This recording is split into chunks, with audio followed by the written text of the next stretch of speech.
The story of the 1916 rebellion and what happened at the GPO is well documented, but we're not so familiar with what happened after the building was evacuated, which is why I've come here today to meet James Connolly, great-grandson of James Connolly.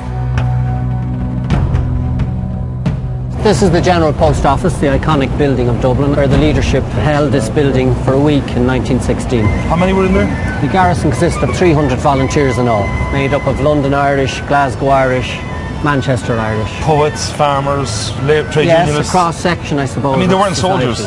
No, they were volunteers. I mean, the amazing thing about that band of men is that they were all volunteers. They had no military training, and yet they took on the might of the British Empire.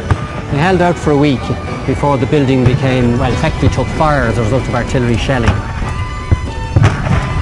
The building's on fire, so how do they escape? The decision was taken to go through Henry Place. This place, that's the Laneway opposite. So they ducked across. Was there some safety here? There was comparative safety in here because they weren't in the line of direct machine gun fire. They were only being subjected to artillery fire. That's all, just shells coming over the top. Still dangerous, but so they made their way down, took a left at the end of Henry Place, and the next point that there was a problem was in Moor Lane, at the mouth of Moor Lane, because there was another British Army machine gun post at the end of Moor Lane and Parnell Street. So you're trapped, we are trapped. Great panic ensues at this stage because they realise the danger. And at that stage, the decision was taken to break into this building here, O'Brien's Mineral Water Works, and drag a cart out and place it across Moor Lane here. At this stage, the leadership had arrived down. My great-grandfather was placed here on a stretcher in the middle of the roadway, still shouting orders, or attempting to shout orders, though he'd been wounded. The White House was occupied by Michael Collins and secured. Pierce had arrived into the laneway. At the wave of a sword, 20 volunteers would rush across under the shelter of the barricade. 17 volunteers fell wounded here. Michael Mulvihill died he was discovered dead against that wall the next day. When they emerge out onto Moore Street, again, they're trapped here in this section of Laneway because there's a machine gun post at the end of Moore Street itself. So there's nowhere else to go except to enter the terrace. So a decision is taken to break in the side wall of the terrace here through this, what was a doorway then, is now blocked up. The decision has to be taken to continue burrowing their way on through the houses. So they literally bashed their way through? Well, they tunnelled and burrowed and bashed their way through wherever it was possible. In other words, the weakest wall would be taken to bash their way through. And were there people inside in these houses having their dinner? There would have been, yes, as they entered, and cowering in terror, most of them, because of the artillery fire. So all the houses along the terrace, this became a 1916 terrace. This is the last time, the Alamo? Yes, 16 houses were occupied.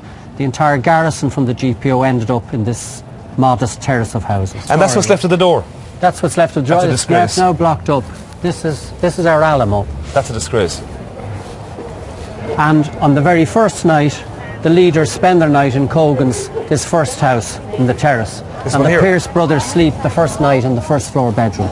So these two windows here, it's in there that they slept that night? The first night they slept there, and it's in this house that James Connolly hands his command to the young volunteer Sean McLaughlin.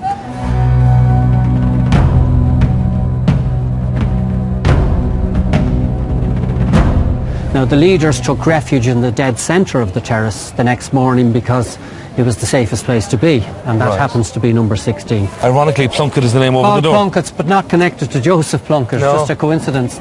Number 16 is where the decision to surrender was finally taken. It's where the leadership ended up. But the other houses, they're all important, but of immense importance, the fact that number 14, 15, 16 and 17 are our 1916 National Monument, so designated That's a national monument? Yes, since 2007. We refer to it as a national disgrace. Thousands of Dubliners pass that every week. And how would you know it's a national monument? Well, there is a plaque that was placed in 1966 that says... That little thing up there? Yes, it's almost impossible to read. All this area will be blitzed under the present planning application, other than the facades of these four buildings. So you'll have a ginormous shopping centre and